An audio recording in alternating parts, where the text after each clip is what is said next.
So, hello everyone, welcome to all my YouTube channel. So now, previous class ಅಲ್ಲಿ ನಾವು problems based on ages ಬೆಲೆ complete ಮಾಡಿದ್ವಿ. So ಇವತ್ತಿನ ಕ್ಲಾಸಲ್ಲಿ ನಾವು ಪಾರ್ಟ್ನರ್ಶಿಪ್ ಅಂತ ಒಂದು ಹೊಸ ಚಾಪ್ಟರ್ನ ಸ್ಟಾರ್ಟ್ ಮಾಡ್ತಿದ್ವಿ, ಕರೆಕ್ಟಲ್ವಾ? ಸೊ ಅದನ್ನು ಕನ್ನಡದಲ್ಲಿ ಏನಂತಾರೆ, ಪಾರ್ಟ್ನರ್ಶಿಪ್ನ ಪಾಲುದಾರಿಕೆ. ಸೊ ನೀವು ಪಾರ್ಟ್ನರ್ಶಿಪ್ ಅಂತ ಕಾಮನ್ ಆಗಿ ಕೇಳಿರ್ತೀರಿ. ಸೊ ಯಾರಾದರೂ ಇಬ್ಬರು ಫ್ರೆಂಡ್ಸು ಪಾರ್ಟ್ನರ್ಶಿಪ್ ಮೇಲೆ ಬಿಸ್ನೆಸ್ ಮಾಡೋದು, ಸೊ ಆ ಬಿಸ್ನೆಸ್ ರಿಲೇಟೆಡ್ ಇರುವಂಥ ಒಂದು ಪ್ರಾಬ್ಲಮ್ ಇದು, ಚಾಪ್ಟರ್ ಇದು. ಸೊ ಪಾರ್ಟ್ನರ್ಶಿಪ್ ರಿಲೇಟೆಡಲ್ಲಿ ಇವತ್ತು ನಮಗೆ ಫಸ್ಟ್ ಕ್ಲಾಸ್ ಆಗಿರುತ್ತೆ. ಸೊ ನಾವು ಇವತ್ತಿನ ಕ್ಲಾಸಲ್ಲಿ ಏನೇನಿದ್ದಾವೆ ಅದರ ಟಾಪಿಕ್ ಬಗ್ಗೆ ನಾವು ಡಿಸ್ಕಸ್ ಮಾಡೋಣ. ಅದಕ್ಕಿಂತ ಮುಂಚಿತವಾಗಿ, ಸೊ ಇದು ಪಾರ್ಟ್ನರ್ಶಿಪ್ ಚಾಪ್ಟರ್ ಇದೆ ಅಲ್ಲ, ನಮ್ಮದು ಹೈ ವೇಟೇಜ್ ಚಾಪ್ಟರ್ ಆಗಿರುವಂಥದ್ದು. ನೀವು ಯಾವುದೇ ಒಂದು KPSC ಎಕ್ಸಾಮ್ ತೊಗೊಳ್ಳಿ, KE ಎಕ್ಸಾಮ್ ತೊಗೊಳ್ಳಿ, ಅಥವಾ SSC RRB. ಸೊ ಪ್ರತಿಯೊಂದರಲ್ಲಿ ಏನಾಗುತ್ತೆ, ಪ್ರತಿಯೊಂದು ಎಕ್ಸಾಮಲ್ಲಿ ಏನಾಗುತ್ತೆ, ಕ್ವಶನ್ಸ್ ಬಂದೇ ಬರುತ್ತೆ. ಹೈ ವೇಟೇಜ್ ಟಾಪಿಕ್ ಆಗಿರುವಂಥದ್ದು. ಸೊ ನೀವು ಬೇಕಿದ್ರೆ ಒಂದ್ಸಲಿ KPSC ಎಕ್ಸಾಮ್ದು ಪ್ರಿವಿಯಸ್ 2024 ಕ್ವಶನ್ ಪೇಪರ್ ತೆಗೆದು ನೋಡ್ರಿ. ನಾನು ಆಲ್ರೆಡಿ KPSC PYQ ಸೀರೀಸ್ ಮಾಡಿಸಿದ್ದೀನಿ. ಅದರಲ್ಲಿ ಪ್ರತಿಯೊಂದು ಕ್ವಶನ್ ಪೇಪರಲ್ಲಿ ಏನು ಮಾಡಿದಾರೋ 2024 ನಡೆಸಿದಂಥ ಎಕ್ಸಾಮಲ್ಲಿ, ಸೊ ಪ್ರತಿಯೊಂದು ಕ್ವಶನ್ ಪೇಪರಲ್ಲಿ ಇವು ಕ್ವಶನ್ಸ್ನ ಕೇಳಿದ್ದಾರೆ ಪಾರ್ಟ್ನರ್ಶಿಪ್ ರಿಲೇಟೆಡ್. ಆದ್ದರಿಂದ ಇದು ಭಾಳ ಇಂಪಾರ್ಟೆಂಟ್ ಆಗಿರುವಂಥದ್ದು ಚಾಪ್ಟರ್. ಸೊ ಪಾರ್ಟ್ನರ್ಶಿಪ್ಪಲ್ಲಿ ನಾವು ಫಸ್ಟ್ ಇವತ್ತು ಒಂದನೇ ಕ್ಲಾಸ್ ಆಗಿರುತ್ತೆ. ನೋಡಿ ಇಲ್ಲಿ ಪಾರ್ಟ್ನರ್ಶಿಪ್ ಅಂದರೆ ಏನಂತ. ಸೊ ಫಸ್ಟ್ ನಮಗೆ ಪಾರ್ಟ್ನರ್ಶಿಪ್ ಅಂದರೆ ನಿಮ್ಗೆ ಆಲ್ಮೋಸ್ಟ್ ಮೀನಿಂಗ್ ಗೊತ್ತಿರುತ್ತೆ. ಏನಂತಂದರೆ ಇಬ್ಬರು ಫ್ರೆಂಡ್ಸ್ ಆಗಿರ್ಬೋದು ಅಥವಾ ಒಂದು ಟೀಮ್ ಕೂಡಿ ಅದನ್ನೇನು ಮಾಡೋದು, ಎಲ್ಲರೂ ಅಮೌಂಟ್ಗಳನ್ನ ಇನ್ವೆಸ್ಟ್ ಮಾಡಿ, ಕಂಪ್ನಿಯಲ್ಲಿ ಇನ್ವೆಸ್ಟ್ ಮಾಡಿ ಅದನ್ನು ಬಿಸ್ನೆಸ್ ಸ್ಟಾರ್ಟ್ ಮಾಡೋದು. ಅದಕ್ಕೇನಂತಾರೆ ಪಾರ್ಟ್ನರ್ಶಿಪ್ ಮೇಲೆ ಅಂತ ಕರೀತಾರೆ ಇದನ್ನು. ಸೊ ಅದರಲ್ಲಿ ಪಾರ್ಟ್ನರ್ಶಿಪ್ಪಲ್ಲಿ ನಮಗೆ ಎರಡು ನಮೂನೆ ಬರ್ತಾವೆ. ಯಾವ ಥರ ಅಂತ, ಸಿಂಪಲ್ ಪಾರ್ಟ್ನರ್ಶಿಪ್ ಅಂದರೆ ಏನಂತಾರೆ, if all partners invest same capital for the different time period R the different capital for the same time ಅಂತ. ಅಂದರೆ ಎಲ್ಲ ಪಾಲುದಾರರು ಒಂದೇ ಬಂಡವಾಳವನ್ನು, ಅಂದರೆ ಎಲ್ಲರೂ 1000 ಹಾಕ್ಬೇಕಂತ ಅಂದ್ಕೊಂಡಿದ್ರು. ಒಂದು ಬಿಸ್ನೆಸ್ ಸ್ಟಾರ್ಟ್ ಮಾಡಬೇಕು, ಎಲ್ಲರೂ 1000 ಹಾಕ್ಬೇಕಂದ್ರೆ ಎಲ್ಲರೂ 1000 ಹಾಕಿರ್ತಾರೆ. ಮತ್ತು ಬೇರೆ ಬೇರೆ ಟೈಮ್ ಪೀರಿಯಡ್ಲಿ, ವಿಭಿನ್ನ ಸಮಯಕ್ಕೆ, ಅಥವಾ ಒಂದೇ ಟೈಮಲ್ಲಿ ಬೇರೆ ಬೇರೆ ಬಂಡವಾಳವನ್ನು ಹಾಕಿರ್ತಾರೆ. ಅದಕ್ಕೇನಂದ್ರೆ ಸಿಂಪಲ್ ಪಾರ್ಟ್ನರ್ಶಿಪ್ ಅಂತ. ಸೊ ಈಗ ಕೆಲವೊಬ್ರು ನಾನು 1000 ಹಾಕ್ತೀನಿ ಅಂತ ಅಂತಾರೆ, ಕೆಲವೊಬ್ರು ಇನ್ನೊಂದು ಮಾಡ್ತಾರೆ, ಇನ್ನೊಬ್ರು 2000 ಹಾಕ್ತಾರೆ. ಸೊ ಇವನು ಅದೇ ತಿಂಗಳದ ಹಾಕ್ತಾರೆ, ಮತ್ತು ಇವನು ಅದೇ ತಿಂಗಳದ ಹಾಕಿ ಏನು ಮಾಡ್ತಾರೆ, ಅವರು ಬಿಸ್ನೆಸ್ ಸ್ಟಾರ್ಟ್ ಮಾಡ್ತಾರೆ. ಅದಕ್ಕೇನಂತಾರೆ ಸಿಂಪಲ್ ಪಾರ್ಟ್ನರ್ಶಿಪ್ ಕರೀತಾರೆ. ಸೊ ನಮಗೆ ಈ ಎಕ್ಸಾಮಲ್ಲಿ ಈ ಥರ ಡೆಫಿನೇಷನ್ಸನ್ನು ಕೇಳಲ್ಲ, ಬಟ್ ನಮಗೇನೋ ಸ್ವಲ್ಪ ಗಮನದಲ್ಲಿ ಇಟ್ಕೋಬೇಕು. ಮತ್ತು ಇನ್ನೊಂದು ನೋಡ್ರಿ, ಕಂಪೌಂಡ್ ಪಾರ್ಟ್ನರ್ಶಿಪ್ ಅಂದರೆ ಅಂತ. ಸೊ ಈ all partners invest their different capital for the different time period ಅಂತ. ಅಂದರೆ ಎಲ್ಲ ಪಾಲುದಾರರು ವಿಭಿನ್ನ ಅವಧಿಗೆ ತಮ್ಮ ವಿಭಿನ್ನ ಬಂಡವಾಳವನ್ನು ಹೂಡಿಕೆ ಮಾಡೋದು. ಅಂದರೆ ಈಗ ನಾನು 1000 ರೂಪಾಯಿ ಹಾಕಿರ್ತೀನಿ, ಎಷ್ಟು ಒಂದನೇ ತಿಂಗಳದಾಗ. ಅದೇ ನನ್ನ ಫ್ರೆಂಡ್ ಆಮೇಲೆ 2000 ಹಾಕ್ತಾನೆ, ಯಾವಾಗ 2 ತಿಂಗಳು ಆದಮೇಲೆ ಬರ್ತಾನೆ ಅವನು, ಕರೆಕ್ಟಲ್ಲ? ಸೊ ಅವಾಗ ಇವರಿಬ್ಬರದ್ದು ಪ್ರಾಫಿಟ್ ಏನು ಬರುತ್ತೆ ಅಂತ ಅದ್ರ ಮೇಲೆ ನಾವು ಕ್ಯಾಲ್ಕುಲೇಟ್ ಮಾಡಬೇಕು. ಸೊ ಇದಕ್ಕೇನಂತಾರೆ ಕಂಪೌಂಡ್ ಪಾರ್ಟ್ನರ್ಶಿಪ್ ಅಂತ ಕರೀತಾರೆ ಇಲ್ಲಿ. ಸೊ ಟೈಪ್ಸ್ ಆಫ್ ಪಾರ್ಟ್ನರ್ಸಲ್ಲಿ 2 ರೀತಿ ಇರ್ತಾವೆ. ಸೊ ಯಾವ ಥರ ಅಂದರೆ, ಒಂದು ಆ್ಯಕ್ಟಿವ್ ಪಾರ್ಟ್ನರ್ ಅಂತ, ಇನ್ನೊಂದು ಸ್ಲೀಪಿಂಗ್ ಪಾರ್ಟ್ನರ್ ಅಂತ. ಸೊ ಫಸ್ಟ್ನೇದಾಗಿ ನಮಗೆ ಆ್ಯಕ್ಟಿವ್ ಪಾರ್ಟ್ನರ್ ಅಂದರೆ ಅಂತ. ಆ್ಯಕ್ಟಿವ್ ಪಾರ್ಟ್ನರ್ ಅಂದರೆ ನೀವು ನೋಡ್ಬೋದು, ಏನಂತಂದರೆ ಒಂದು ಬಿಸ್ನೆಸ್ ಸ್ಟಾರ್ಟ್ ಮಾಡಾಕತ್ತೀವಿ. ಸೊ ಬಿಸ್ನೆಸ್ ಸ್ಟಾರ್ಟ್ ಮಾಡಬೇಕಾದ್ರೆ ಈಗ ಏನಪ್ಪ ಅಂದರೆ, ನಾನು ಒಂದು ಫಿಶ್ ಮಾರ್ಕೆಟ್ನ ಸ್ಟಾರ್ಟ್ ಮಾಡಿ, ಸೊ ಫಿಶ್ ಮಾರ್ಕೆಟ್ನ ಸ್ಟಾರ್ಟ್ ಮಾಡಿದ್ಮೇಲೆ ನಾನು ಅಮೌಂಟ್ ಹಾಕಿ, ಮತ್ತು ನಾನು ಅದರಲ್ಲೂ ಕೆಲಸ ಮಾಡೋದಕ್ಕೆ ಏನಂತಾರೆ ಆ್ಯಕ್ಟಿವ್ ಪಾರ್ಟ್ನರ್ಸ್ ಅಂತ. ಸೊ ಯಾರು ತಮ್ಮ ಬಂಡವಾಳನ ಹಾಕಿ ಮತ್ತು ಅದ್ರ ಜೊತೆಗೆ ಕೆಲಸ ಮಾಡ್ಕೊತಿರೋದು ಅದೇ ಬಿಸ್ನೆಸ್ಸಲ್ಲಿ, ಅದಕ್ಕೇನಂತಾರೆ ಆ್ಯಕ್ಟಿವ್ ಪಾರ್ಟ್ನರ್ ಅಂತ. Invest money as well as takes part in business activity for which he is paid salary from the profit ಅಂತ. ಅಂದರೆ ಹಣವನ್ನು ಹೂಡಿಕೆ ಮಾಡೋದ್ರ ಜೊತೆಗೆ ವ್ಯವಹಾರ ಚಟುವಟಿಕೆಯಲ್ಲಿ ಭಾಗವಹಿಸುತ್ತಾನೆ, ಅದಕ್ಕಾಗಿ ಅವನಿಗೆ ಲಾಭದಿಂದ ಸಂಬಳ ನೀಡಲಾಗುತ್ತದೆ. ಸೊ ಅದಕ್ಕೇನಂತಾರೆ, ಇಲ್ಲಿ ನಾನು ವರ್ಕರ್ಸ್ಗಳನ್ನ ಒಂದು ಬಿಸ್ನೆಸ್ ಸ್ಟಾರ್ಟ್ ಮಾಡಿ ಅಂದರೆ ಅಲ್ಲಿ ವರ್ಕರ್ಗಳನ್ನ ಇಟ್ಕೊಳ್ಳೋ ಬದಲು ನಾನೇ ಸ್ವತಃ ಕೆಲಸ ಮಾಡೋದಕ್ಕೆ ಏನಂತಾರೆ ಆ್ಯಕ್ಟಿವ್ ಪಾರ್ಟ್ನರ್ ಅಂತ ಕರೀತಾರೆ. ಸೊ ಸ್ಲೀಪಿಂಗ್ ಪಾರ್ಟ್ನರ್ ಅಂದರೆ ಏನಂತಂದರೆ, who only invest money and does not take part in business activities ಅಂತ. ಈಗ ನೋಡ್ರಿ, ಯಾರೋ ಒಬ್ಬರು ಶ್ರೀಮಂತ ವ್ಯಕ್ತಿ ಏನು ಮಾಡಿರ್ತಾನೆ, ಪೆಟ್ರೋಲ್ ಬಂಕ್ನ ಸ್ಟಾರ್ಟ್ ಮಾಡಿರ್ತಾನೆ, ಕರೆಕ್ಟಲ್ಲ? ಸೊ ಪೆಟ್ರೋಲ್ ಬಂಕ್ನ ಸ್ಟಾರ್ಟ್ ಮಾಡಿದ್ಮೇಲೆ ಅವನು ಯಾವಾಗಲೂ ಇರಲಿ ಅಲ್ಲಿ ಕೆಲಸಕ್ಕೆ ಜಾಯ್ನ್ ಆಗಲ್ಲ. ಅವನೇನು ಮಾಡ್ತಾನೆ, ಅಲ್ಲಿ ತಾನು ಬೇರೆ ಕೆಲಸಗಾರನ ಇಟ್ಕೊತಾನೆ. ಸೊ ಅಂಥದಕ್ಕೆ ಏನಂತಾರೆ ಸ್ಲೀಪಿಂಗ್ ಪಾರ್ಟ್ನರ್ ಅಂತ ಕರೀತಾರೆ. ಏನಂತಂದರೆ ಅವನು ಬಂಡವಾಳನ ಹಾಕಿ ಬಿಟ್ಬಿಟ್ಟು ಬಿಸ್ನೆಸ್ನ ಏನು ಮಾಡ್ತಾರೆ, ಬೇರೆಯವರು ಕಂಟ್ರೋಲ್ ಮಾಡ್ತಿರ್ತಾರೆ. ಈಗ ನೀವು ನೋಡ್ತಿರ್ಬೋದು, ಯಾರು ಅಂಬಾನಿ ಅಂತ ಅಂದ್ಕೊಳ್ಳಿ, ಮುಖೇಶ್ ಅಂಬಾನಿ. ಸೊ ಅವ್ರದ್ದು ಜಿಯೋದು ರಿಲೇಟೆಡ್ ಎಲ್ಲ ಟೈಪ್ ಆಫ್ ಪ್ರಾಡಕ್ಟ್ ಆಗಿರ್ಬೋದು, ಜಿಯೋ ಮಾರ್ಟ್ ಆಗಿರ್ಬೋದು, ಜಿಯೋ ಸಿಮ್ ಆಗಿರ್ಬೋದು, ಮತ್ತು ಜಿಯೋ ಮೊಬೈಲ್ ಸ್ಟೋರ್ಗಳಾಗಿರ್ಬೋದು. ಸೊ ಅಂಥವಕ್ಕೆಲ್ಲ ಅಂದರೆ ಅಂಬಾನಿ ಅವರು ಏನು ಮಾಡ್ತಾರೆ, ಬಂಡವಾಳ ಹಾಕಿ ಬಿಟ್ಬಿಟ್ಟಿರ್ತಾರೆ. ಬಟ್ ಇಲ್ಲಿ ಕೆಲಸ ಮಾಡೋರೇ ಬೇರೆ, ಮೇಂಟೈನ್ ಮಾಡೋರು ಬೇರೆ. ಸೊ ಅವಾಗ ಅಂಥದಕ್ಕೆ ಏನಂತಾರೆ ಸ್ಲೀಪಿಂಗ್ ಪಾರ್ಟ್ನರ್ ಕರೀತಾರೆ. ಅವರು ಓನ್ಲಿ ಅಮೌಂಟ್ ಹಾಕಿ ಬಿಟ್ಬಿಡ್ತಾರೆ, ಅದರದ್ದು ಬಿಸ್ನೆಸ್ ಆಟೋಮೆಟಿಕ್ ರನ್ ಆಗ್ತಿರ್ತದೆ. ಸೊ ಅಂಥದಕ್ಕೆ ಸ್ಲೀಪಿಂಗ್ ಪಾರ್ಟ್ನರ್ ಅಂತ ಕರೀತಾರೆ. ಸೊ ನಮಗೆ ಇದರಲ್ಲಿ ಈ ಚಾಪ್ಟರ್ಲಿ ಕೆಲವೊಂದು ಬೇಸಿಕ್ ಟರ್ಮ್ಸ್ಗಳು ಗೊತ್ತಿರಬೇಕು. ಐ ಅಂದರೆ ಏನು, ಇನ್ವೆಸ್ಟ್ಮೆಂಟ್ ಅಂತ. ಮತ್ತು ಪಿ ಅಂದ್ರೇನು ಪ್ರಾಫಿಟ್, ಮತ್ತು ಸಿ ಅಂದರೆ ಕ್ಯಾಪಿಟಲ್, ಮತ್ತು ಟಿ ಅಂದರೆ ಟೈಮ್ ಅಂತ. ಸೊ ಇವು ಮೂರದ್ದು ಏನಂತ ಪಿ ಸಿ ಮತ್ತು ಟಿದ ನಡುವ ರಿಲೇಷನ್ ಏನೇನು ಬರುತ್ತೆ ಅಂದರೆ ನಮಗೆ ರಿಲೇಷನ್ ಏನು ಬರುತ್ತೆ ಅಂದರೆ profit is equal to capital into time ಅಂತ. ಸೊ ಅವರು ಏನು ಮಾಡ್ತಾರೆ, ಎಷ್ಟು ಬಂಡವಾಳ ಹಾಕಿದ್ರು ಮತ್ತು ಎಷ್ಟು ತಿಂಗಳ ಒಳಗೆ ಹಾಕಿದ್ರು ಅವುಗಳನ್ನ ಗುಣಾಕಾರಕ್ಕೆ ಏನಂತಾರೆ ಪ್ರಾಫಿಟ್ ಅಂತ ಕರೀತಾರೆ. ಕರೆಕ್ಟಲ್ಲ? ಸೊ ಇದು ನಮಗೆ ಬೇಸಿಕ್ ಅದರದ್ದು ಡೆಫಿನೇಷನ್ಸ್ ಆಗಿರುವಂಥದ್ದು. ಸೊ ಇದೆಲ್ಲ ನಮಗೆ ಗೊತ್ತಾದಮೇಲೆ ನಾವು ಬೇಸಿಕ್ ಕ್ವಶನ್ಸ್ನ ಡಿಸ್ಕಸ್ ಮಾಡೋಣ ಇಲ್ಲಿ. ಸೊ ಇದೆಲ್ಲ ನಾವು ತಿಳ್ಕೊಂಡ್ಮೇಲೆ some basic questions on formula ಅಂತ, ಅಂದರೆ ಫಾರ್ಮುಲಾ ಬೇಸ್ಡ್ ಮೇಲೆ ನಾವು ಕೆಲವೊಂದು ಬೇಸಿಕ್ ಕ್ವಶನ್ಸ್ ನೋಡೋಣ. ಸೊ ಇನ್ನೊಂದು ಫಸ್ಟ್ನೇದಾಗಿ ಅದಕ್ಕಿಂತ ಮುಂಚಿತಾಗಿ ನಿಮಗೆ ಸೊ ನಮ್ಗೆ ಇನ್ನೊಂದು ಟರ್ಮ್ ಗೊತ್ತಿರ್ಬೇಕು, ಏನಂತಂದರೆ ಈಗ ನಿಮಗೆ ಫಾರ್ಮುಲಾ ಗೊತ್ತಾಯಿತು. ಫಾರ್ಮುಲಾ ಏನೈತಿ? ಸೊ ನಮಗೆ ಫಾರ್ಮುಲಾ ಏನೈತಿ, profit is equal to capital into time ಅಂತ ಗೊತ್ತಾಯಿತು. ಕರೆಕ್ಟಲ್ಲ? ಕ್ಯಾಪಿಟಲ್ ಇಂಟು ಟೈಮ್ ಅಂತ. ಇನ್ ಕೇಸ್ ನಮ್ಗೆ ಕೆಲವೊಂದು ಟೈಮಲ್ಲಿ ಟೈಮ್ ಕೊಡಲ್ಲ ಅವನು. ಟೈಮ್ ಕೊಟ್ಟಿಲ್ಲ ಅಂದ್ರೆ ಏನು, ಟೈಮ್ ಕಾನ್ಸ್ಟೆಂಟ್ ಅಂತ ಅರ್ಥ. ಸೊ ಟೈಮ್ ಕಾನ್ಸ್ಟೆಂಟ್ ಆದಾಗ ಈಗ ಎಕ್ಸಾಂಪಲ್ ಅನ್ಕೊರಿ, ಏನಂತ ಒಬ್ಬನು ಎ ಮತ್ತು ಬಿ ಅಂತ ಇಬ್ಬರು ಸ್ಟಾರ್ಟ್ ಮಾಡಿರ್ತಾರೆ ಬಿಸ್ನೆಸ್ಸು. ಇವನು ಎ ಏನು ಮಾಡಿರ್ತಾನೆ 300 ರೂಪಾಯಿ ಹಾಕಿರ್ತಾನೆ, ಅದೇ ಥರ ಬಿ ಏನು ಮಾಡಿರ್ತಾರೆ 400 ರೂಪಾಯಿ ಹಾಕಿರ್ತಾನೆ. ಮತ್ತು ಇವ್ರದ್ದು ಟೈಮ್ ಪೀರಿಯಡ್ ಏನಾಗುತ್ತೆ ಅಂದರೆ ಇಬ್ಬರು ಸೇಮ್ ಟೈಮಲ್ಲಿ ಹಾಕಿದಾರೆ. ಏನಂತಂದರೆ 1 ವರ್ಷ ರನ್ ಮಾಡಿದ್ದಾರೆ ಇವರು. ಸೊ 1 ವರ್ಷ ಅಂದರೆ 12 ತಿಂಗಳು. ಇವನು 12 ತಿಂಗಳ ಒಂದು ಬಿಸ್ನೆಸ್ಸಲ್ಲಿ ಹಾಕಿದಾನೆ ಅಮೌಂಟ್ನ, ಮತ್ತು ಇವನು 12 ತಿಂಗಳು ಹಾಕಿದ್ದಾನೆ. ಅಂದರೆ ಅವಾಗ ಏನಾಗುತ್ತೆ, ಇವ್ರದ್ದು ಟೈಮ್ ಸೇಮ್ ಆಯಿತು. ಸೊ ಟೈಮ್ ಸೇಮ್ ಇದ್ದಾಗ ನಮಗೆ ಡೈರೆಕ್ಟಾಗಿ ಏನು ಬರುತ್ತೆ, ಪ್ರಾಫಿಟ್ ವ್ಯಾಲ್ಯೂನೇ ಇನ್ವೆಸ್ಟ್ಮೆಂಟ್ ವ್ಯಾಲ್ಯೂ ಈಕ್ವಲ್ ಆಗಿಬಿಡುತ್ತೆ. ಸೊ ಇನ್ವೆಸ್ಟ್ಮೆಂಟ್ ಅನ್ಕೊಳ್ಳಿ ಅಥವಾ ಇದನ್ನು ಕ್ಯಾಪಿಟಲ್ ಅನ್ಕೊಳ್ಳಿ. ಸೊ ನಮಗೆ ಟೈಮ್ ಕಾನ್ಸ್ಟೆಂಟ್ ಆದಾಗ ಅದರದ್ದು ಪ್ರಾಫಿಟ್ ಏನಾಗುತ್ತೆ, ಅದರ ಪ್ರಾಫಿಟ್ ವ್ಯಾಲ್ಯೂ ಯಾವಾಗಲೂ ಇನ್ವೆಸ್ಟ್ಮೆಂಟ್ ಅಥವಾ ಕ್ಯಾಪಿಟಲ್ ವ್ಯಾಲ್ಯೂಗೆ ಈಕ್ವಲ್ ಆಗಿಬಿಡುತ್ತೆ. ಕರೆಕ್ಟಲ್ಲ? ಯಾಕಂದರೆ ಈ ಟೈಮ್ ಪೀರಿಯಡ್ ಸೇಮ್ ಆಗಿಬಿಡುತ್ತೆ. ಆವಾಗ ನಮಗೆ ಇದ್ರದ್ದು ಪ್ರಾಫಿಟ್ ವ್ಯಾಲ್ಯೂನ ಡೈರೆಕ್ಟಾಗಿ ರೇಷಿಯೋ ನಮ್ಗೆ ಏನು ಬರುತ್ತೆ, 3:4 ಅಂತ ಇದು ಕನ್ವರ್ಟ್ ಆಗುತ್ತೆ. ಸೊ ನಿಮ್ಗೆ ಇದೊಂದು ಮಾಹಿತಿ ಗೊತ್ತಿರ್ಬೇಕು ಇಲ್ಲಿ, ಯಾಕಂದರೆ ಇಲ್ಲಿ ಡಬಲ್ ಸೊನ್ನೆ ಕ್ಯಾನ್ಸಲ್ ಆಗುತ್ತೆ. ಸೊ ಇಷ್ಟರಲ್ಲಿ ನಿಮ್ಗೆ ಗೊತ್ತಾದಮೇಲೆ ಇವತ್ತಿನ ಕ್ಲಾಸಲ್ಲಿ ಬೇಸಿಕ್ ಕ್ವಶನ್ಸ್ ಯಾವ ಥರ ಇದೋ ಡಿಸ್ಕಸ್ ಮಾಡೋಣ. ಸೊ ಮೊದಲನೇದಾಗಿ ನೋಡಿ, ಇಲ್ಲಿ ಏನು ಕ್ವಶನ್ ಕೊಟ್ಟಿದ್ದಾರೆ, 2 partners Deepa and Jiya start a business by investing 50,000 and 40,000 respectively. What will be the ratio of their profits at the end of the year ಅಂತ. ಅಂದರೆ ಒಬ್ಬರು ದೀಪಾ ಅಂತ, ಇನ್ನೊಬ್ರು ಒಂದು ಜಿಯಾ ಅಂತ, ಇಬ್ಬರು ಏನು ಮಾಡಿದಾರೆ ಫ್ರೆಂಡ್ಸು ಅಂತ ಅನ್ಕೊಳ್ಳಿ. ಅವ್ರೇನು ಮಾಡಿದಾರೆ, ಅಮೌಂಟ್ನ ಇನ್ವೆಸ್ಟ್ಮೆಂಟ್ ಮಾಡಿದ್ದಾರೆ ಒಂದು ಬಿಸ್ನೆಸ್ಸಲ್ಲಿ. ಸೊ ಇನ್ವೆಸ್ಟ್ಮೆಂಟ್ ಎಷ್ಟು ಮಾಡಿದ್ದಾರೆ ಇಲ್ಲಿ, ಸೊ ದೀಪಾ ಅನ್ನೋರು 50,000ನ ಇನ್ವೆಸ್ಟ್ಮೆಂಟ್ ಮಾಡಿದ್ದಾರೆ ಇಲ್ಲಿ. ಅದೇ ಥರ ಒಂದು ನಿಮಿಷ ಇದನ್ನು ನೀಟಾಗಿ ಬರೀತೀರಿ. ಸೊ ದೀಪಾ ಅನ್ನೋರು 50,000ನ ಇನ್ವೆಸ್ಟ್ಮೆಂಟ್ ಮಾಡಿದ್ದಾರೆ. ಅದೇ ಥರ ಜಿಯಾ ಅನ್ನೋರು ಎಷ್ಟು ಮಾಡಿದ್ದಾರೆ ಇಲ್ಲಿ, ರೇಷಿಯೋ ಮೆಥಡಲ್ಲಿ ಅಪ್ಲೈ ಮಾಡಿದ್ದಾರೆ. ಸೊ 40,000 ಅಪ್ಲೈ ಮಾಡಿದ್ದಾರೆ. ಕರೆಕ್ಟಲ್ಲ? ಆಮೇಲೆ ನಮಗಿಲ್ಲಿ what will be the ratio of their profits at the end of the year ಅಂತ. ಸೊ ನಾನು ನಿಮ್ಗೆ ಹೇಳಿದ್ದೆ ಎಂಡ್ ಆಫ್ ದಿ ಇಯರ್ ಅಂದರೆ ಇಬ್ಬರು ಒಂದು ವರ್ಷದಾಗ ಅಪ್ಲೈ ಮಾಡಿದ್ದಾರೆ. ಅಂದರೆ ಟೈಮ್ ಪೀರಿಯಡ್ ಏನಾಗುತ್ತೆ, ಸೇಮ್ ಆಗುತ್ತೆ ನಮಗೆ 1 ಇಯರ್. ಇದು ರೇಷಿಯೋ ಇದನ್ನು 1 ಆಗುತ್ತೆ. ಸೊ ಆದ್ದರಿಂದ ನಮಗೆ ಪ್ರಾಫಿಟ್ ಏನು ಬರುತ್ತೆ ಅಂತ. ಸೊ ಪ್ರಾಫಿಟ್ ಇಲ್ಲಿ ನೋಡ್ರಿ, ಇಲ್ಲಿ 4 0 ಮತ್ತು ಇಲ್ಲಿ 4 0 ಕ್ಯಾನ್ಸಲ್ ಆಯಿತು. ಆದ್ದರಿಂದ ಇಲ್ಲೇನು ಉಳಿತು, 5 5 ರೇಷಿಯೋ 4 4 ಅಂತ. ಸೊ ನಾನು ನಿಮ್ಗೆ ಮೊದಲೇದಾಗಿ ಹೇಳಿದ್ದನು ಅದೇ ಹೇಳಿದ್ದೆ, ಯಾಕಂದರೆ ಟೈಮ್ ಪೀರಿಯಡ್ ಕಾನ್ಸ್ಟೆಂಟ್ ಆದಾಗ ಅದರದ್ದು ಇನ್ವೆಸ್ಟ್ಮೆಂಟ್ ವ್ಯಾಲ್ಯೂ ಏನಿರುತ್ತಲ್ಲ ಅದೇ ನಮಗೆ ಪ್ರಾಫಿಟ್ ಆಗಿ ರೇಷಿಯೋ ಆಗಿ ಕನ್ವರ್ಟ್ ಆಗುತ್ತೆ. ಸೊ ಅದರಿಂದ ನಮಗೆ ಪ್ರಾಫಿಟ್ ವ್ಯಾಲ್ಯೂ ಏನು ಬರುತ್ತೆ, 5:4 ಅಂತ. So option number A is the right answer. So ಅದೇ ಥರ ನೆಕ್ಸ್ಟ್ ಪ್ರಾಬ್ಲಮ್ ನೋಡಿ ಇಲ್ಲಿ. ಸೊ ನೆಕ್ಸ್ಟ್ ಪ್ರಾಬ್ಲಮ್ ಏನು ಕೊಟ್ಟಿದ್ದಾರೆ ಇಲ್ಲಿ, Raju and Sanju started a business by investing 36,000 and 63,000. Find the share of each out of the total annual profit 5,500 ಅಂತ. ಈಗ ನೋಡ್ರಿ ಏನು ಮಾಡಿದಾರೆ, ರಾಜು ಮತ್ತು ಸಂಜು ಅಂತ ಇಬ್ಬರು ವ್ಯಕ್ತಿಗಳು ಏನು ಮಾಡಿದಾರೆ, ಒಂದು ಬಿಸ್ನೆಸ್ಸಲ್ಲಿ ಅಮೌಂಟ್ ಇನ್ವೆಸ್ಟ್ಮೆಂಟ್ ಮಾಡ್ತಾರೆ. ಎಷ್ಟು, ಇವನು ರಾಜು ಎಂಬವನು 36,000 ಇನ್ವೆಸ್ಟ್ಮೆಂಟ್ ಮಾಡಿತಾನ. ಅದೇ ಥರ ಇವನು ಯಾರು, ಇನ್ನೊಬ್ಬವನು ಸಂಜು ಅಂತ 63,000 ಇನ್ವೆಸ್ಟ್ಮೆಂಟ್ ಮಾಡ್ತಾನಂತ. ಸೊ ಇಷ್ಟೆಲ್ಲ ಮಾಡಿದ್ಮೇಲೆ ನಮಗೆ ಇಲ್ಲಿ ಟೈಮ್ ಪೀರಿಯಡ್ ಕೊಟ್ಟಿಲ್ಲ. ಟೈಮ್ ಪೀರಿಯಡ್ ಕೊಟ್ಟಿಲ್ಲ ಅಂದರೆ ಅರ್ಥ ಏನಾಗುತ್ತೆ, ಅದ್ರ ವ್ಯಾಲ್ಯೂ ಟೈಮು ಕಾನ್ಸ್ಟೆಂಟ್ ಆಗಿದೆ ಅಂತ ಅರ್ಥ. ಸೊ ಅದನ್ನು ನಮಗೆ ಟೈಮ್ ಬರ್ಕೊಳ್ಳೋದು ಅವಶ್ಯಕತೆನೇ ಇಲ್ಲ ಇಲ್ಲಿ. ಕರೆಕ್ಟಲ್ಲ? ಸೊ ಟೈಮ್ ಬರ್ಕೊಳ್ಳೋದು ಅವಶ್ಯಕತೆ ಇಲ್ಲ ಅಂದರೆ ಡೈರೆಕ್ಟಾಗಿ ನಾವು ಇಲ್ಲಿ ಪ್ರಾಫಿಟ್ ವ್ಯಾಲ್ಯೂನ ಬರಿಬೋದು. So profit is equal to ನೋಡಿ ಇಲ್ಲಿ 3 0 ಮತ್ತು ಇಲ್ಲಿ 3 0 ಕ್ಯಾನ್ಸಲ್ ಆಯಿತು.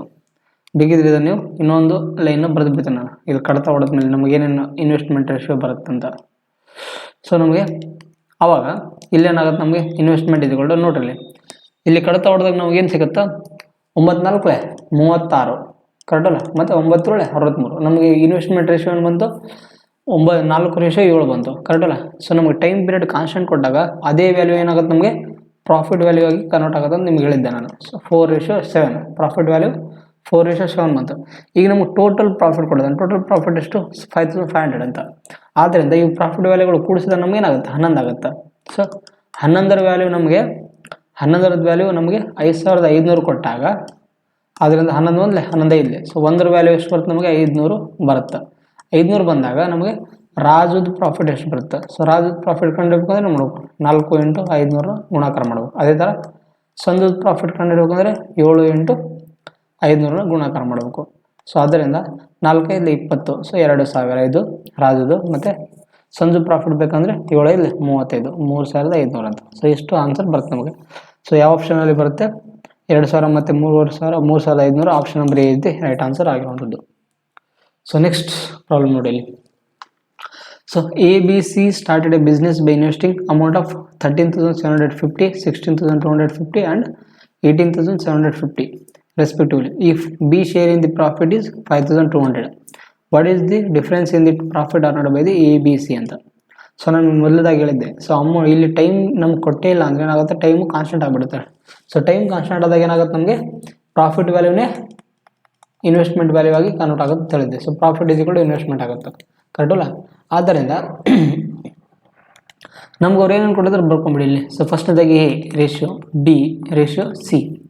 ಸೊ ನಮ್ಗೆ ಇನ್ವೆಸ್ಟ್ಮೆಂಟ್ ವ್ಯಾಲ್ಯೂ ಏನೇನು ಕೊಟ್ಟಿದ್ರಲ್ಲಿ ಎದು ವ್ಯಾಲ್ಯೂ 13,750 ರೇಷಿಯೋ, ಬಿ ವ್ಯಾಲ್ಯೂನ ಕೊಡೋದ್ರಲ್ಲಿ 16,250 ರೇಷಿಯೋ, ಅದೇ ಥರ ಸಿ ವ್ಯಾಲ್ಯೂನ ಕೊಡೋದ್ರವರು 18,750. ಸೊ ನಮ್ಗೆ ಇಷ್ಟ ಆದಮೇಲೆ ನಮಗೆ ಇಲ್ಲಿ ಕಡ್ತಾ ಏನೇನು ಹೋಗುತ್ತೆ ಅದನ್ನು ಕಡ್ತಾ ಹೊಡ್ರಿ. ಸೊ 1 0 1 0 1 0 ಕ್ಯಾನ್ಸಲ್ ಆಯಿತು. ಮತ್ತು ಇವು 3 ಒಂದೇ ಮಗ್ಗೆಯಲ್ಲಿ ಕಡ್ತಾ ಆಗುವಂಥದ್ದು ಆಗಬೇಕು. ಅದೇ ಥರ ನಾವು ಏನು ಮಾಡಬೇಕು ಡಿವೈಡ್ ಮಾಡ್ಕೊಂಡು ತೊಗೋಬೇಕು. ಸೊ ಕಡ್ತಾ ಹೊಡೆದ್ರೆ ನಮ್ಗೆ ಏನು ಸಿಗುತ್ತೆ 5ರಿಂದ ಕಡ್ತಾ ಹೊಡ್ರಿ. 5 1 5ರಿಂದ ಕಡ್ತಾ ಹೊಡ್ರಿ. ಸೊ 5 5 2 10, 5 7 35, 5 5 25.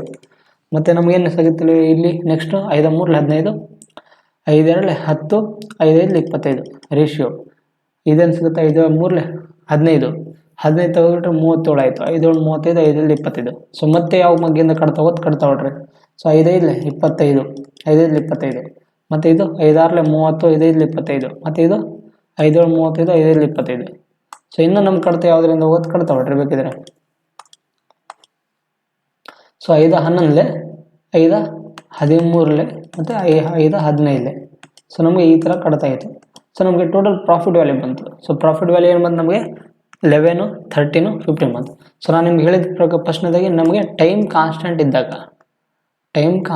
ಇದ್ದಾಗ ನಮಗೇನಾಗುತ್ತೆ ಪ್ರಾಫಿಟ್ ವ್ಯಾಲ್ಯೂನೇ ಇನ್ವೆಸ್ಟ್ಮೆಂಟ್ ವ್ಯಾಲ್ಯೂ ಆಗಿ ಕನ್ವರ್ಟ್ ಆಗುತ್ತೆ. ಅಂದರೆ ಇನ್ವೆಸ್ಟ್ಮೆಂಟ್ ವ್ಯಾಲ್ಯೂನೇ ಪ್ರಾಫಿಟ್ ಆಗಿ ಕನ್ವರ್ಟ್ ಆಗುತ್ತೆ. ಸೊ ಅದರಿಂದ ಇನ್ವೆಸ್ಟ್ಮೆಂಟ್ ಇದ್ಕೊಂಡು 11, 13, 15 ಬಂತಲ್ಲ. ಸೊ ಅದರಿಂದ ಪ್ರಾಫಿಟ್ ವ್ಯಾಲ್ಯೂನ ಏನಾಗುತ್ತದೆ ಕನ್ವರ್ಟ್ ಆಗುತ್ತೆ ನಮಗೆ. So profit value 11 ratio 13 ratio 15 ಅಂತ. ಸೊ ನಮಗೆ ಇಷ್ಟು ವ್ಯಾಲ್ಯೂ ಬಂತು, ಕರೆಕ್ಟಲ್ಲ. ಈಗ ನಮಗೇನು ಕೊಟ್ಟಿದ್ದಾನೆ ಅವನು ಬಿ ಶೇರ್ ಕೊಟ್ಟಿದ್ದಾನೆ. ಬಿ ಶೇರ್ ಎಷ್ಟು 5200 ಅಂತ. ಸೊ ನಮಗೆ ಬಿ ಎಷ್ಟು ಶೇರ್ ಮಾಡಿದ್ದಾನೆ ಇಲ್ಲಿ, ಕರೆಕ್ಟಲ್ಲ. B share in the profit is 500. ಈಗ ಬಿ ಶೇರ್ ಮಾಡಿದಾನೆ ಅವನು ಇನ್ನೂ ಬಂಡವಾಳ ಹಾಕಿದಲ್ಲ, ಬಿಗೆ ಎಷ್ಟು 5200 ರೂಪಾಯಿ ಪ್ರಾಫಿಟ್ ಆಗಿದೆ.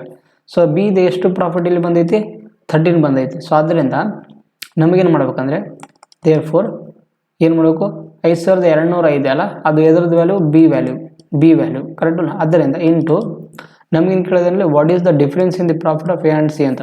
ಎ ಮತ್ತು ಸಿ ನೋಡ ಎಷ್ಟು ಡಿಫ್ರೆನ್ಸ್ ಐತಿ ಇಲ್ಲಿ. ಸೊ 15ರಲ್ಲಿ 11 ತೆಗೆದ್ರೆ ಎಷ್ಟಾಗುತ್ತೆ 4 ಆಗುತ್ತೆ. ಆದ್ದರಿಂದ 13 ಹೋದ್ಲೆ 13 4 12. ಸೊ ನಮಗೇನು ಸಿಗುತ್ತೆ 400 × 4. ಅದರಿಂದ ನಮಗೇನು ಸಿಗುತ್ತೆ ಅವ್ರ ಡಿಫ್ರೆನ್ಸು 16 ಸಿಗುತ್ತೆ. ಅದರಿಂದ ಆಪ್ಷನ್ ನಂಬರ್ ಬಿ ಇದೆ ರೈಟ್ ಆನ್ಸರ್ ಅಂತ. ಸೊ ನಮಗೆ ಪ್ರಾಫಿಟ್ ಲಾಸ್ಟ್ದಾಗಿ ಎ ಮತ್ತು ಬಿ ನೋಡೋ ಪ್ರಾಫಿಟ್ ಡಿಫ್ರೆನ್ಸ್ ತೆಗೆದಾಗ ಎಷ್ಟು 16 ಬರುತ್ತೆ ಇಲ್ಲಿ. ಸೊ ಅದರಿಂದ option number 3 is the right answer ಆಗಿರುವಂಥದ್ದು. ಸೊ ನೆಕ್ಸ್ಟ್ ಪ್ರಾಬ್ಲಮ್ ನೋಡಿ ಇಲ್ಲಿ 4th ಪ್ರಾಬ್ಲಮ್ ನೋಡಿ ಏನಿದೆ. The ratio of the investment by A to that by B is business is A business is 14:15 ಅಂತ. And the ratio of their respective profits at the end of the year is 2:5. If A is invested the money for 3 months, then for how much time in B invested is money ಅಂತ. So ಏನು ಕೇಳಿದ ಅಂದರೆ A ಮತ್ತು B ಒಂದು ಬಿಸ್ನೆಸ್ಸಲ್ಲಿ ಸ್ವಲ್ಪ ಏನಂದರೆ ಅವರು ಇಲ್ಲಿ 14:15 ಅಮೌಂಟ್ ಹಾಕಿದ್ಮೇಲೆ ಮತ್ತು ಅವರು ಇಲ್ಲಿ ಪ್ರಾಫಿಟ್ ರೇಷಿಯೋನು ಕೊಟ್ಟಿದ್ದಾನೆ. ಇಲ್ಲಿ ಪ್ರಾಫಿಟ್ ರೇಷಿಯೋ 2:5 ಆದಾಗ ನಮಗೆ ಅವ್ರು ಎಷ್ಟು ಟೈಮ್ ತನಕ ಇನ್ವೆಸ್ಟ್ಮೆಂಟ್ ಮಾಡಿದ್ರು ಕಂಡುಹಿಡೋದು ಕೊಡೋದ್ರಲ್ಲಿ. ಸೊ ಆ ಥರ ಮಾಡ್ಬೇಕು. ನಾವೇನು ಮಾಡ್ಬೇಕಂದ್ರೆ ಫಸ್ಟ್ನೇದಾಗಿ ಎ ರೇಷಿಯೋ ಬಿನ ಬರ್ಕೊಂಬಿಡಿ ನೀವು. ಸೊ ಇನ್ವೆಸ್ಟ್ಮೆಂಟ್ ರೇಷಿಯೋ ಏನೇನು ಕೊಟ್ಟಿದ್ರು ನಾವು ಬರ್ಕೊಂಬಿಡಿ. ಏನಂತಿದೆ ಇನ್ವೆಸ್ಟ್ಮೆಂಟ್ ರೇಷಿಯೋ 14:15 ಅಂತಿದೆ. ಅದೇ ನಮಗೆ ಟೈಮ್ ವ್ಯಾಲ್ಯೂ ಗೊತ್ತಿಲ್ಲ. ಸೊ ಗೊತ್ತಿಲ್ಲ ಅಂದರೆ ಆ್ಯಸ್ ಇಟ್ ಈಸ್ ಇದನ್ನು ಬ್ಲ್ಯಾಂಕ್ ಬಿಟ್ಟಿರಲಿ. ಸೊ ಆದಮೇಲೆ ನಮಗೆ ಪ್ರಾಫಿಟ್ದು ರೇಷಿಯೋ ಕೊಟ್ಟಿದ್ದಾನೆ. ಸೊ ಪ್ರಾಫಿಟ್ ರೇಷಿಯೋ ಏನೇನು ಕೊಟ್ಟಿದ್ದಾನೆ 2:5 ಅಂತ, ಕರೆಕ್ಟಲ್ಲ. ಸೊ ನಮಗೆ ಇಲ್ಲಿ ನೋಡಿರಿ 2:5 ಪ್ರಾಫಿಟ್ ಕೊಟ್ಟಿದ್ದಾನೆ ಮತ್ತು ಇನ್ವೆಸ್ಟ್ಮೆಂಟು 14:5 ಕೊಟ್ಟಿದ್ದಾನೆ. ಸೊ ನಮಗೆ ಟೈಮ್ ಹೆಂಗೆ ಕಂಡಿಡ್ಬೇಕಂದ್ರೆ ನೀವೇನು ಮಾಡ್ಬೇಕಂದ್ರೆ ಈ 2ನ ಇಲ್ಲಿ ಬರ್ಕೊಂಬಿಡಿ. 2ನ ಇಲ್ಲಿ ಬರ್ಕೊಂಡು ಇದಕ್ಕೆ ಆಪೋಸಿಟ್ ವ್ಯಾಲ್ಯೂ ಇರೋದು ವ್ಯಾಲ್ಯೂ ಏನಿರುತ್ತೆ ಅದಕ್ಕೆ ಗುಣಾಕಾರ ಮಾಡಿರಿ. ಸೊ ರೇಷಿಯೋ ಇಂಟು ಗುಣಾಕಾರ 15 ರೇಷಿಯೋ. ಮತ್ತೇನು ಮಾಡಬೇಕು, ಈ 5ನ ಇಲ್ಲಿ ಬರೀರಿ. 5ನ ಇಲ್ಲಿ ಬರೆದು ಅದಕ್ಕೆ ಆಪೋಸಿಟ್ ಇರೋ ವ್ಯಾಲ್ಯೂನ ಗುಣಾಕಾರ ಮಾಡಿರಿ. ಸೊ 5 × 14 ಅಂತ. ಸೊ ಈ ಥರ ನೀವು ಮಾಡ್ಬೇಕಿಲ್ಲಿ. ಆದ್ದರಿಂದ ಕಡಿತ ಹೊಡೆದ್ರೆ ನಮಗೆ ಏನು ಸಿಗುತ್ತೆ, 5 3 15, 2 2 7 14. ಸೊ ಆದ್ದರಿಂದ ನಮಗೆ ಟೈಮ್ ರೇಷಿಯೋ ಏನೇನು ಬರುತ್ತೆ, ಟೈಮ್ ರೇಷಿಯೋಸ್ ಏನೇನು ಬರುತ್ತೆ ನಮಗೆ ಅಂದರೆ 3:7 ಅಂತ, ಕರೆಕ್ಟಲ್ಲ. 3:7. ಆಲ್ರೆಡಿ ನಮಗೆ ಏದೇನು ಟೈಮಿಂಗ್ ಕೊಟ್ಟಿದ್ರು ಎಷ್ಟು, 3 ತಿಂಗಳ ಅಂತ, ಕರೆಕ್ಟಲ್ಲ. If A is invested the money for 3 months then how for much time B invested this money ಅಂತ. ಈಗ ನಾನು ನಿಮ್ಗೇನು ಹೇಳಿದ್ದೆ, ಏನು ಮಾಡಿದಾನೆ 3 ತಿಂಗಳ ತನಕ ಅಮೌಂಟ್ನ ಹಾಕಿದ್ದಾನೆ ಇಲ್ಲಿ, ಕರೆಕ್ಟಲ್ಲ. ಮತ್ತು ಹಾಕಿದ್ಮೇಲೆ ಬಿದು ಎಷ್ಟು ಇರುತ್ತೆ ಕಂಡಿರುತ್ತೆ, ಬಿದು ಎಷ್ಟು ಇರುತ್ತೆ 7 ವರ್ಷ ಬರುತ್ತೆ ಇಲ್ಲಿ. ಆದ್ದರಿಂದ 7 ತಿಂಗಳು ಬರ್ತವೆ. ಆದ್ದರಿಂದ ಆಪ್ಷನ್ ನಂಬರ್ ಎ ರೀತಿ ರೈಟ್ ಆನ್ಸರ್ ಆಗಿರುವಂಥದ್ದು, ಕರೆಕ್ಟಲ್ಲ. ಸೊ 3:7 ಅಂತ. So next problem. ಸೊ ಇವತ್ತಿನ ಕ್ಲಾಸಿನ ಲಾಸ್ಟ್ ಫೈನಲ್ ಪ್ರಾಬ್ಲಮ್ ಆಗಿರುವಂಥದ್ದು ನೋಡ್ರಿ ಏನಂತ ಕೊಡಿದಾನೆ ಇಲ್ಲಿ.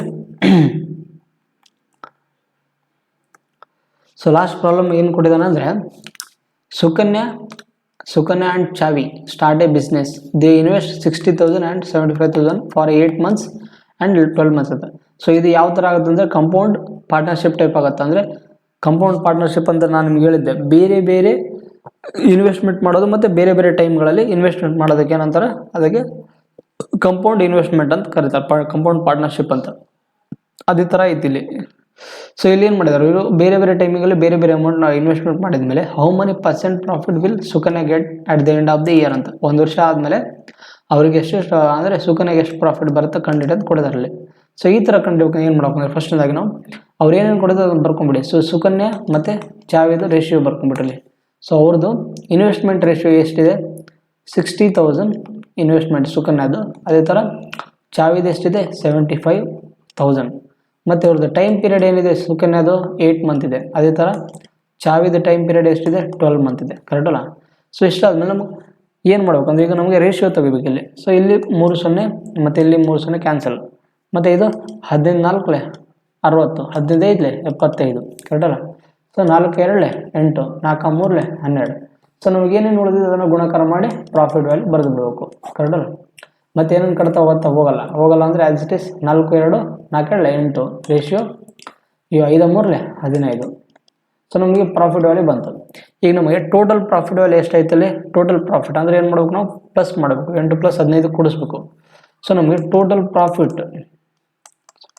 ಪ್ರಾಫಿಟ್ ವ್ಯಾಲ್ಯೂ ಎಷ್ಟೈತಿ, ನಮಗೆ 23 ವ್ಯಾಲ್ಯೂ ಐತಿ. ಸೊ 23 ವ್ಯಾಲ್ಯೂ, ಕರೆಕ್ಟಲ್ವ. ಈಗ ನಮಗೆ ಟೋಟಲ್ ಪ್ರಾಫಿಟ್ 23 ಇತ್ತಂದರೆ ಅದರಲ್ಲಿ ನಮಗೆ ಸುಕನ್ಯಾದ ಪ್ರಾಫಿಟ್ ಎಷ್ಟು ಬರುತ್ತೆ ಕಂಡುಹಿಡಬೇಕು. ಸುಕನ್ಯಾ ಪ್ರಾಫಿಟ್ ಕಂಡುಹಿಡಬೇಕು ಅಂದರೆ ನಾವು ಎಷ್ಟಂತ 8ರಿಂದ ಏನು ಮಾಡಬೇಕು, 8ನ 23ರಿಂದ ಡಿವೈಡ್ ಮಾಡಬೇಕು. ಸೊ ಆದ್ದರಿಂದ ಈಗ ಸುಕನ್ಯಾದ ಪ್ರಾಫಿಟ್ ಎಷ್ಟು ಬಂದೈತಿ 8, ಅದರಲ್ಲಿ ಟೋಟಲ್ ಪ್ರಾಫಿಟ್ ಎಷ್ಟೈತಿ 23. ಅದನ್ನೇನು ಮಾಡ್ಬೇಕು ನಾವು ಇಂಟು ಗುಣಾಕಾರ ಮಾಡಿದರೆ ನಮಗೆ ಪ್ರಾಫಿಟ್ ಪರ್ಸೆಂಟೇಜ್ ಬರುತ್ತೆ, ಕರೆಕ್ಟಲ್ಲ. ಸೊ ಆದ್ದರಿಂದ ಏನು ಬರುತ್ತೆ ನಮಗೆ ಇಲ್ಲಿ, ಸೊ 800 ಡಿವೈಡೆಡ್ 23ನ ಡಿವೈಡ್ ಮಾಡಬೇಕು. ಸೊ ಇದನ್ನು ಡಿವೈಡ್ ಮಾಡಿದ್ರೆ ನಮಗೆ ಏನು ಸಿಗುತ್ತೆ 23 3 23 3 69. ಬೇಕಿದ್ರೆ ಇಲ್ಲಿ ಡಿವೈಡ್ ಮಾಡಿದೆ ನೋಡ್ರಿ, ಇಲ್ಲಿ 23 3 69, ಕರೆಕ್ಟಲ್ಲ.